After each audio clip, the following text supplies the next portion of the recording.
प्रेमी सज्जनों, स्पिरिचुअल दिव्य ज्ञान में आपका स्वागत है।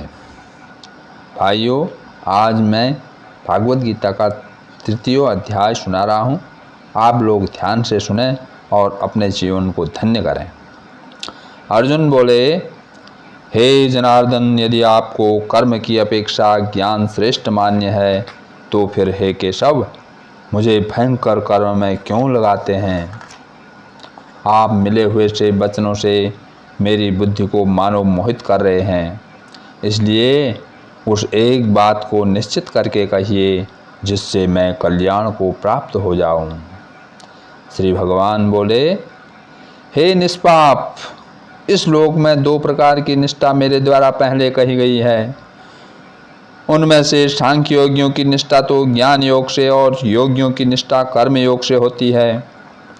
मनुष्य न तो कर्मों का आरंभ किए बिना निष्कर्मता को यानी योग निष्ठा को प्राप्त होता है और न कर्मों के केवल त्याग मात्र से सिद्धि यानी सांख्य निष्ठा को ही प्राप्त होता है। निसंदेह कोई भी मनुष्य किसी भी काल में क्षण मात्र भी बिना कर्म किए नहीं रहता, क्योंकि सारा मनुष्य समुदाय प्रकृतिजन गुणों द्वारा परवश हुआ कर्म करने के लिए बाध्य किया जाता है। जो मूढ़ बुद्धि मनुष्य समस्त इंद्रियों को हठपूर्वक ऊपर से रोक कर मन से उन इंद्रियों के विषयों का चिंतन करता रहता है, वह मिथ्याचारी अर्थात दंभी कहा जाता है। किंतु हे अर्जुन, जो पुरुष मन से इंद्रियों को वश में करके अनासक्त हुआ समस्त इंद्रियों द्वारा कर्म योग का आचरण करता है, वही श्रेष्ठ है। तू शास्त्र भेद कर्तव्य कर्म कर, क्योंकि कर्म न करने की अपेक्षा कर्म करना श्रेष्ठ है तथा कर्म न करने से तेरा शरीर निर्वाह भी सिद्ध नहीं होगा। यज्ञ के निमित्त किए जाने वाले कर्मों से अतिरिक्त दूसरे कर्मों में लगा हुआ ही यह मनुष्य समुदाय कर्मों से बंधता है। इसलिए हे अर्जुन, तू आसक्ति से रहित होकर उस यज्ञ के निमित्त ही भली भांति कर्तव्य कर्म कर। प्रजापति ब्रह्मा ने कल्प के आदि में यज्ञ सहित प्रजाओं को रचकर उनसे कहा कि तुम लोग इस यज्ञ के द्वारा वृद्धि को प्राप्त हो और यह यज्ञ तुम लोगों को इच्छित भोग प्रदान करने वाला हो। तुम लोग इस यज्ञ के द्वारा देवताओं को उन्नत करो और वे देवता तुम लोगों को उन्नत करें। इस प्रकार निस्वार्थ भाव से एक दूसरे को उन्नत करते हुए तुम लोग परम कल्याण को प्राप्त हो जाओगे। यज्ञ के द्वारा बढ़ाए हुए देवता तुम लोगों को बिना मांगे ही इच्छित भोग निश्चय ही देते रहेंगे। इस प्रकार उन देवताओं के द्वारा दिए हुए भोगों को जो पुरुष उनको बिना दिए स्वयं भोगता है, वह चोर ही है।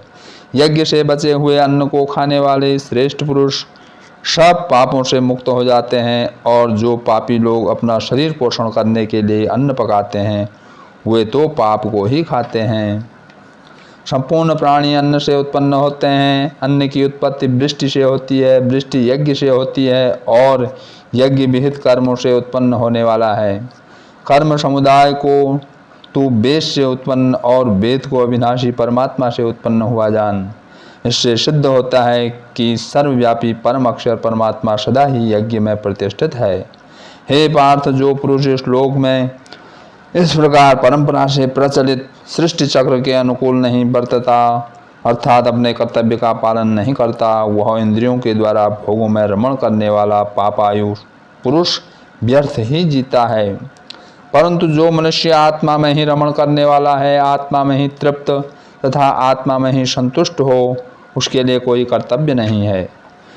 उस महापुरुष का इस विश्व में न तो कर्म करने से कोई प्रयोजन रहता है और न कर्म करने से भी कोई प्रयोजन रहता है, तथा संपूर्ण प्राणियों में भी इसका किंचन मात्र भी स्वार्थ का संबंध नहीं रहता। इसलिए तू निरंतर आसक्ति से रहित होकर सदा कर्तव्य कर्म को भली भांति करता रहो, क्योंकि आसक्ति से रहित होकर कर्म करता हुआ मनुष्य परमात्मा को प्राप्त हो जाता है। जनक आदि ज्ञानी जन भी आसक्ति रहित कर्म द्वारा ही परम सिद्धि को प्राप्त हुए थे।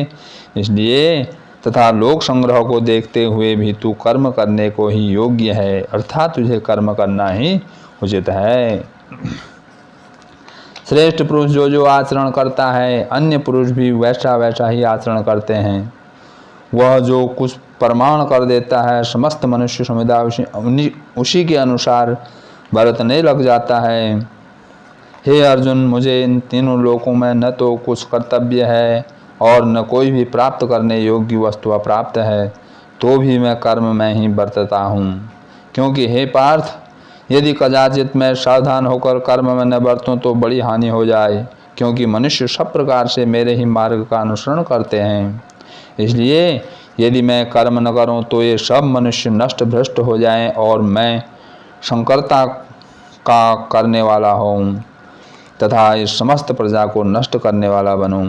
हे भारत, कर्म में आसक्त हुए अज्ञानी जन जिस प्रकार कर्म करते हैं, आसक्ति रहित विद्वान भी लोक संग्रह करना चाहता हुआ उसी प्रकार कर्म करे। परमात्मा के स्वरूप में अटल स्थित हुए ज्ञानी पुरुष को चाहिए कि वह शास्त्र विहित कर्मों में आसक्ति वाले अज्ञानियों की बुद्धि में भ्रम अर्थात कर्मों में अश्रद्धा उत्पन्न न करे, किंतु स्वयं शास्त्र विहित का समस्त कर्म भली भांति करता हुआ उनसे भी वैसे ही करवाए। वास्तव में संपूर्ण कर्म सब प्रकार से प्रकृति के गुणों द्वारा किए जाते हैं, तो भी जिसका अंतःकरण अहंकार से मोहित हो रहा है, ऐसा ज्ञानी मैं करता हूँ ऐसा मानता है। परंतु हे महाभाव, गुण विभाग और कर्म विभाग के तत्व को जानने वाला ज्ञान योगी संपूर्ण गुण ही गुणों में बरत रहे हैं ऐसा समझकर उनमें आसक्त नहीं होता। प्रकृति के गुणों से अत्यंत मोहित हुए मनुष्य गुणों में और कर्मों में आसक्त रहते हैं। उन पूर्णतया न समझने वाले मंद बुद्धि अज्ञानियों को पूर्णतया जानने वाले ज्ञानी विचलित न करें। मुझ अंतर्यामी परमात्मा में लगे हुए चित्त द्वारा संपूर्ण कर्मों को मुझ में अर्पण करके आशा रहित, ममता रहित और संताप रहित होकर युद्ध कर। जो कोई मनुष्य दो दृष्टि से रहित और श्रद्धा युक्त होकर मेरे इस मत का सदा अनुसरण करते हैं, वे भी संपूर्ण कर्मों से छूट जाते हैं। परंतु जो मनुष्य मुझ में दोषारोपण करते हुए मेरे इस मत के अनुसार नहीं चलते, उन मूर्खों को तू संपूर्ण ज्ञानों में मोहित और नष्ट हुए ही समझ। सभी प्राणी प्रकृति को प्राप्त होते हैं, अर्थात अपने स्वभाव के परवश हुए कर्म करते हैं। ज्ञानवान भी अपनी प्रकृति के अनुसार चेष्टा करता है, फिर इसमें किसी का हट क्या करेगा। इंद्रिय के अर्थ में अर्थात प्रत्येक इंद्रिय के विषय में राग और द्वेष छिपे हुए स्थित हैं। मनुष्य को उन दोनों के वश में नहीं होना चाहिए, क्योंकि वे दोनों ही इसके कल्याण मार्ग में विघ्न करने वाले महान शत्रु हैं। अच्छी प्रकार आचरण में लाए हुए दूसरों के धर्म से गुण रहित भी अपना धर्म अति उत्तम है। अपने धर्म में तो मरना भी कल्याणकारक है और दूसरों का धर्म भय को देने वाला है।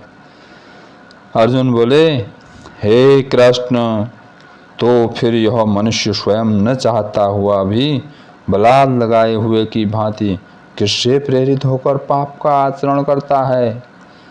श्री भगवान बोले, रजोगुण से उत्पन्न हुआ यह काम ही क्रोध है। यह बहुत खाने वाला अर्थात भोगों से कभी न घाने वाला और बड़ा पापी है। इसको ही तू इस विषय में बैरी जान।